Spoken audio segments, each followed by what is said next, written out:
नमस्कार। मेरे इस YouTube चैनल पर आप सभी का हार्दिक स्वागत है, अभिनंदन है। पिछले वीडियो में मैंने जो RDA 2020 के बारे में क्वेश्चन पूछे थे, उसी का आज मैं जवाब आपको बता रही हूँ। आप लोगों ने क्वेश्चन अच्छी तरह से ढूंढ लिया होगा और उसका आंसर भी आपने देख लिया होगा। फिर भी आप अपने आंसर मेरे आंसर से मिलाइएगा। तो पहला क्वेश्चन क्या था? What are the factors affecting RDA को इफेक्ट करने वाले कौन कौन से कारक हैं? What are the factors affecting RDA। तो पिछले वीडियो में मैंने आपको बताया था कि न्यूट्रिशन के कारण हमारा RDA अफेक्ट होता है। जो मैंने आपको बताया कि डबल बर्डन है। जो पिछले 2010 में जो बना था अपना RDA, उसमें उसके कारण या जो हमारा पिछला जो भी RDA हमारा रहा, चाहे 1979 का हो या 2004 का हो, जब भी आपने देखा होगा, तो उसके बाद जो 2010 में RDA हमारा बन करके तैयार हुआ, तो साइंटिस्ट ने अनुभव किया कि इसमें तो डबल बर्डन है। माल न्यूट्रिशन दोनों तरफ है। पुअर पीपल भी इससे ग्रसित हो रहे हैं और जो धनी लोग हैं वह भी माल न्यूट्रिशन के कारण, ओवर न्यूट्रिशन के कारण वो भी विभिन्न प्रकार के डिजीज से ग्रसित है। तो अब आप ये देखेंगे कि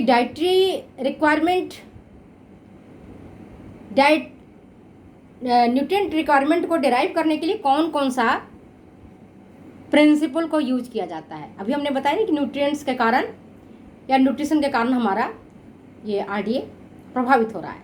तो न्यूट्रिएंट रिक्वायरमेंट को प्रभावित करने के लिए कौन कौन से सिद्धांत है, सामान्य सिद्धांत है, उसके बारे में जानिए। तो पहला तो हो गया आपको डाइटरी इंटेक। आप कितना आहार्य ग्रहण कर रहे हैं, कितना आहार ले रहे हैं। दूसरा है ग्रोथ कैसा चल रहा है। तीसरा है न्यूट्रिएंट बैलेंस सही प्रकार का है या नहीं। चौथा है obligatory loss of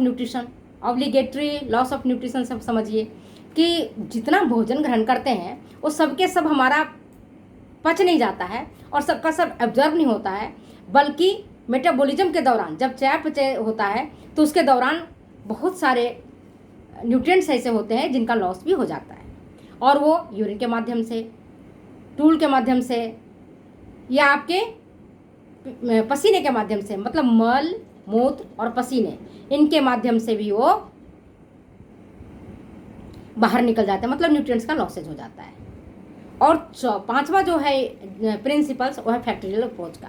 factorial approach का मतलब होता है जितना रिक्वायरमेंट आपके विभिन्न फंक्शंस के लिए चाहिए, जैसे आपके इन्फेंट्स, छोटे बच्चे हैं या स्कूल गोइंग चिल्ड्रन हैं, अथवा आपके लैक्टेटिंग मदर है या प्रेग्नेंट मदर है, तो उनको कितना एनर्जी चाहिए, तो उसके लिए सब कुछ जोड़ते हैं। रेस्ट पीरियड जोड़ते हैं, स्लीप पीरियड जोड़ते हैं, ऑक्यूपेशनल एक्टिविटी देखते हैं, नॉन ऑक्यूपेशनल एक्टिविटी देखते हैं, और इसके बाद डेराइव किया जाता है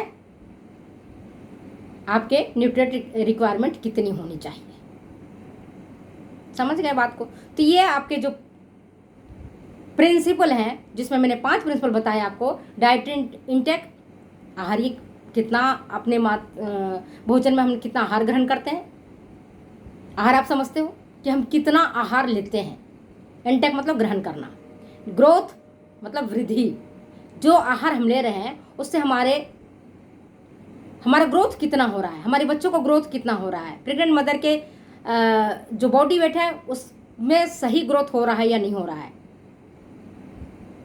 प्रेग्नेंट मदर को ड्यूरिंग प्रेगनेंसी उसको 10 kg वेट गेन कर लेना चाहिए। 10 to 12 पर जो नया आपके RDA आया है उसमें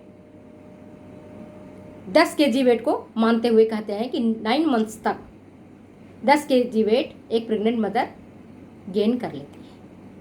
तो आपने देखा रिक्वायरमेंट कौन सा है? डाइटरी इंटेक पहला, ग्रोथ दूसरा, न्यूट्रिएंट बैलेंस तीसरा, ऑब्लिगेटरी लॉस ऑफ न्यूट्रिशन चौथा, पांचवा है फैक्टोरियल अप्रोच, मैंने आपको बताया। उसमें क्या ऐसे लेंगे तो sleep plus rest plus occupational activity, अब जो भी जिसकी है ऑक्यूपेशनल एक्टिविटी, कोई सीडेंट्री है, कोई मॉडरेट है, कोई हैवी है, और प्लस नॉन ऑक्यूपेशनल एक्टिविटी, इन सब को मिला करके हम फैक्टरियल अप्रोच के अंतर्गत न्यूट्रिएंट रिक्वायरमेंट की जानकारी प्राप्त करते हैं। और छठा है आपका न्यूट्रिएंट टर्नओवर, और सातवां है डिप्लेशन एंड रिप्लेशन स्टडीज। तो इसको आपको डिटेल में नहीं जाना है, आपको इतना ही जानना है कि जब कभी भी आपसे पूछा जाए कि what are the factors affecting RDA, तो आपको पता होना चाहिए कि हमारा न्यूट्रिशन से इफेक्ट हो रहा है, हमारा बीएमआई से इफेक्ट हो रहा है, हमारा बीएमआर से इफेक्ट हो रहा है, वेट से हो रहा है, हाइट से हो रहा है, और हेल्थ ऑफ द इंडिविजुअल से हो रहा है। और इस सारी किससे इफेक्टेड हो रहा है? ले दे करके न्यूट्रिशन से इफेक्टेड हो रहा है। तो पहला प्रश्न आपको समझ में आ गया। नेक्स्ट प्रश्न है जो मैंने आपसे पूछा था, what is the full form of NNMB।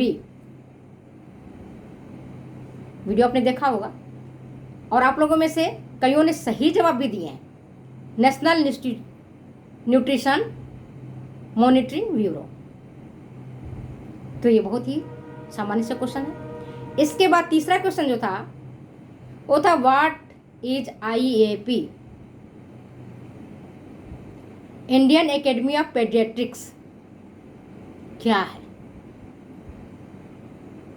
तो इंडियन एकेडमी ऑफ पेडियाट्रिक्स, जिसका स्थापना 1963 में हुआ था, और इसका जो हेड क्वार्टर है वो मुंबई है। इतना ही आप याद रखिए, इससे ज़्यादा आपको ज़रूरत नहीं पड़ेगी। नेक्स्ट लिखे थे what is the difference in between AI and tool. ये प्रश्न मैंने पूछा था कि AI में और टूल में क्या अंतर है। AI मतलब एडिक्वेट इनटेक, पर्याप्त ग्रहण, और टूल क्या है? Tolerance upper limit, tolerance upper limit, intake upper limit भी बोल सकते हैं कि टॉलरेंस अपर लिमिट में कितना आपने इनटेक लिया है वो डिपेंड करता है। तो एडिक्वेट में समझ गए आप, जहाँ पर RDA और AI का जब नहीं हो पाता है डिटर्मिनेशन ठीक प्रकार से, तो वहाँ पर हम एडिक्वेट इनटेक का उपयोग करते हैं। और ये कैसे करते हैं? ऑब्जर्व या तो हम करते हैं अथवा हम एक्सपेरिमेंटली करते हैं, प्रयोगात्मक रूप से इसको काम में लेते हैं अथवा निरीक्षण के रूप से काम में लेते हैं। एडिक्वेट मतलब पर्याप्त मात्रा में इनटेक आपको लेना है, किसका? न्यूट्रिएंट्स का, जिससे कि जो मैंने पहले बताया था कि ग्रोथ व्यक्ति का ठीक रहे और व्यक्ति का स्वास्थ्य भी उत्तम बना रहे। चौथा क्वेश्चन, पांचवा क्वेश्चन पूछा था RDA 2020 में डाइटरी फाइबर्स कितना होना चाहिए। मोस्टली बच्चों ने सही जवाब दिया है 40 ग्राम पर 2000 किलो कैलोरी। ये इंक्लूड किया गया फर्स्ट टाइम 2020 में।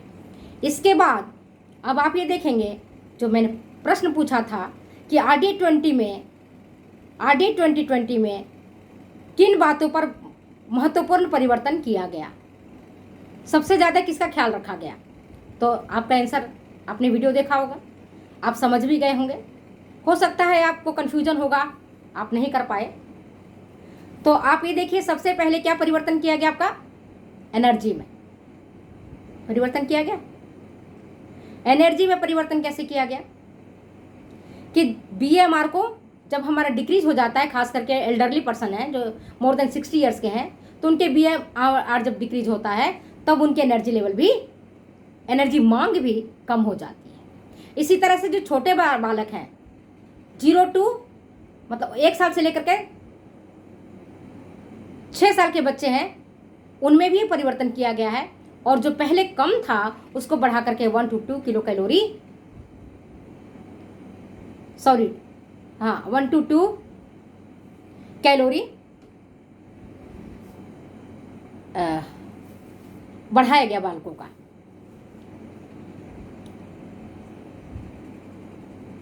Per day.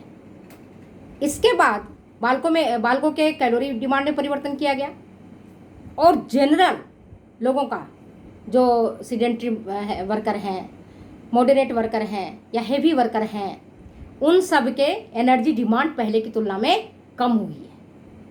क्यों कम हुई है? अगर RDA के अकॉर्डिंग हम लेते रहे और रोज रोज लेते रहे तो उसका इम्पैक्ट क्या पड़ा? इम्पैक्ट ये पड़ा कि लोग ओवरवेट हो गए। ओवरवेट हो गए मतलब ओबेसिटी हो गया, और ओबेसिटी जब हो गया तो उससे रिलेटेड कई प्रकार के डिजीजेज हो गए। फिर कैल्शियम में परिवर्तन किया गया। कैल्शियम में कैसे परिवर्तन किया गया? पहले जितना कैल्शियम था उससे कैल्शियम की मात्रा 1.5 गुना तक बढ़ा दिया गया, और अब 1000 मिलीग्राम पर डे कैल्शियम की जरूरत पड़ती है एडल्ट्स के लिए। और जो पोस्ट मेनोपॉजल लेडी है जिनका ऋतुस्राव अब बंद हो चुका है, ऐसे समझिए, और जो माता अपने बालकों को दूध पिलाती है, उसमें 200 मिलीग्राम अतिरिक्त कैल्शियम को जोड़ा गया। ये परिवर्तन किया गया है। और कैल्शियम और फास्फोरस का जो रेशियो है वह 1:1 ही रखा गया है। फिर परिवर्तन और क्या महत्वपूर्ण परिवर्तन, वो ये है डाइटरी फाइबर्स इसमें इंक्लूड किया गया, जो कि आप पहले भी बताए थे हम आपको। 40 ग्राम पर 2000 किलो कैलोरी। कितना है डाइटरी फाइबर्स? 40 ग्राम पर 2000 किलो कैलोरी। कार्बोहाइड्रेट बढ़ाए कितना गया आरडीए में? 130 ग्राम पर डे। और क्यों बढ़ाया गया? क्योंकि हमारे ब्रेन को ग्लूकोज की जरूरत पड़ती है, और वो ग्लूकोज कहाँ से मिलता है हमें?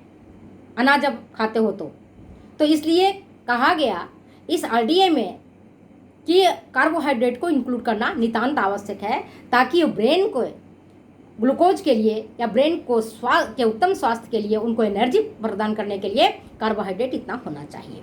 और क्या जोड़ा गया इसमें? टूल जोड़ा गया first time, tolerance upper limit, कि इतना ही होना चाहिए। अगर इससे आप लगातार अधिक मात्रा में ग्रहण करेंगे तो क्या हो जाएगा? वो जहरीला हो जाएगा, टॉक्सिक हो जाएगा, पॉइजन हो जाएगा। जहां भोजन हमारे उत्तम स्वास्थ्य के लिए नितांत आवश्यक है, जो हमें ऊर्जा प्रदान करता है, हमारी ग्रोथ को देता है, हमें बीमारियों से सुरक्षा प्रदान करता है, वही न्यूट्रिएंट्स को अगर हम ज़्यादा मात्रा में लेते हैं, अपर टॉलरेंस लिमिट से ज़्यादा लेते हैं, तो फिर यह जाकर के हमारी बॉडी में जहर का काम करता है, टॉक्सिक बन जाता है। तो ये आपको मुख्य परिवर्तन किए गए, इसमें जो मेन चेंजेस थे मैंने आपको बताए हैं। इसके बाद आहार में, ये मैंने नेक्स्ट प्रश्न पूछा था कि आहार में सोडियम की कितनी मात्रा होनी चाहिए? आहार में सोडियम की मात्रा होनी चाहिए 2 ग्राम पर 2000, या उसको कहोगे 2000 मिलीग्राम। 2 ग्राम या 2000 मिलीग्राम। 2000 मिलीग्राम मतलब 2 ग्राम हुआ, क्योंकि 1000 मिलीग्राम का 1 ग्राम होता है, तो आप 2000 मिलीग्राम लिख सकते हो, या एग्जामिनेशन में आता है ग्राम तो 2 ग्राम लिखोगे पर डे। इतना ही चाहिए, इससे ज़्यादा नहीं चाहिए। तो इतनी हमें 1 चम्मच अगर हम नमक अपने खाने में यूज करते हैं तो 2 ग्राम सोडियम हमें मिल जाता है हमारे भोजन में। इतना ग्रहण करते हैं तो हमें कितना चाहिए? 2 ग्राम ही सोडियम चाहिए। फिर मैंने एक और प्रश्न पूछा था कि आहार में पोटेशियम की कितनी मात्रा होनी चाहिए? पोटेशियम, तो जितना सोडियम है उससे 1.5 गुना, माने 2000 अगर मिलीग्राम आपके सोडियम की मात्रा प्रस्तावित किया गया है, तो पोटेशियम की मात्रा 3500 मिलीग्राम या 3.5 ग्राम पर डे निर्धारित किया गया है। पोटेशियम हमारी बॉडी में, हमारी जो मांग है इतनी ही होनी चाहिए। इसके बाद मैंने एक प्रश्न पूछा था कि आईसीएमआर में जो आरडीए 2010 में कैल्शियम, फास्फोरस और आयरन का था, उसमें 2020 में क्या परिवर्तन किया गया? प्रश्न यही था। आईसीएमआर ने जो आरडीए 2010 में प्रस्तावित किया था, उसमें कैल्शियम, फास्फोरस और आयरन की मात्रा, प्रस्तावित मात्रा में क्या परिवर्तन किया गया? तो अब पहले अपन देखते हैं। आईसीएमआर ने 2010 में आयरन प्रस्तावित किया था कितना? 17 milligram per day for male और 21 मिलीग्राम फॉर फीमेल। वहीं प्रेग्नेंट मदर के लिए 35 मिलीग्राम पर डे और लैक्टेटिंग मदर के लिए 21 मिलीग्राम पर डे। और ICMR ने 2020 में मेल में बढ़ोतरी किया है, मामूली, कितना, 17 पहले था, अब उसको 19 मिलीग्राम पर डे रखा गया। और फीमेल के लिए पहले 21 था, अब इसे परिवर्तन 8 मिलीग्राम के करके उसको 29 मिलीग्राम पर डे कर दिया गया। प्रेग्नेंट मदर को 40 मिलीग्राम और लैक्टेटिंग के लिए 23 मिलीग्राम, मतलब मामूली परिवर्तन हो, बहुत ज़्यादा परिवर्तन नहीं हुआ है। सब में अगर आप याद करने के हिसाब से देखेंगे तो बहुत मामूली है, ज़्यादा परिवर्तन आयरन में नहीं हुआ है। इसके बाद कैल्शियम में, कैल्शियम अगर आप देखोगे तो पहले 600 मिलीग्राम पर डे था मेल और फीमेल के लिए।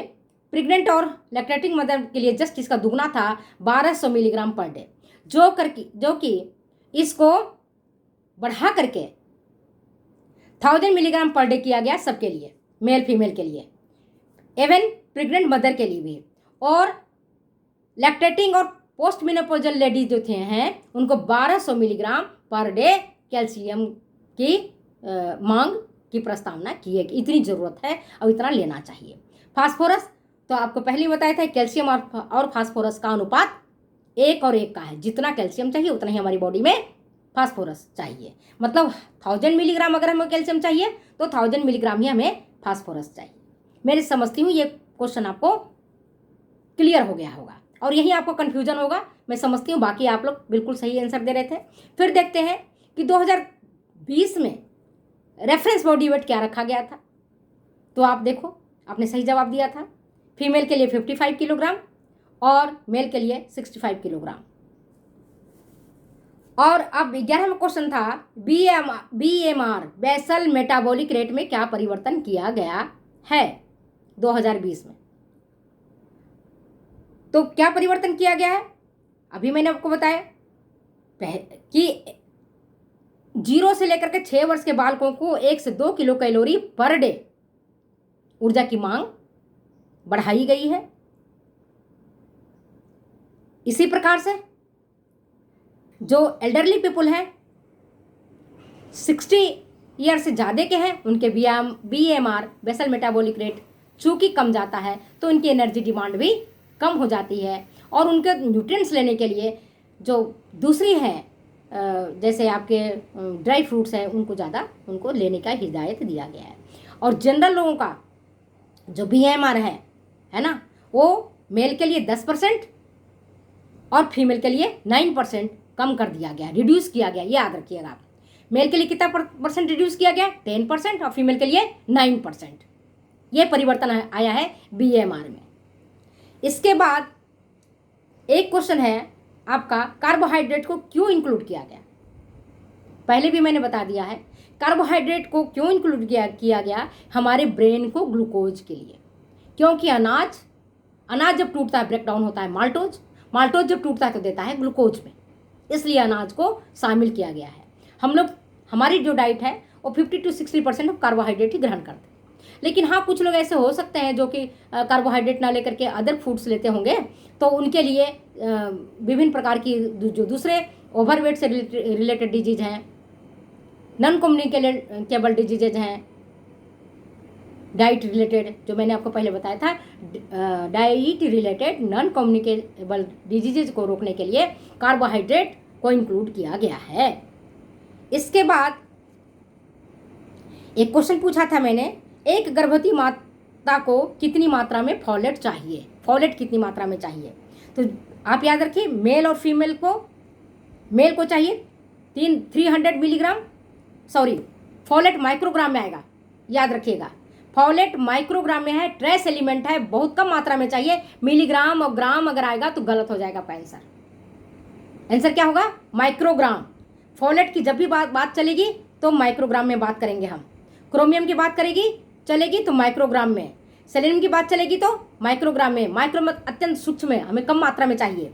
तो मेल को 300 माइक्रोग्राम पर डे, फीमेल को 220 microgram per day, pregnant lady को 570 माइक्रोग्राम पर डे और लैक्टेटिंग मदर को 330 माइक्रोग्राम पर डे फॉलेट की जरूरत पड़ती है। मैं समझती हूँ कि आपके क्वेश्चंस अब पूरे हो गए होंगे और क्लियर भी हो गया होगा। थैंक यू, फिर मिलते हैं अगले वीडियो में। अगले प्रश्नों के साथ। और इन प्रश्नों को आप ध्यान से देखें, बार बार देखें, बार बार सुने, तो आपको समझ में आ जाएगा। थैंक यू, फिर मिलते हैं।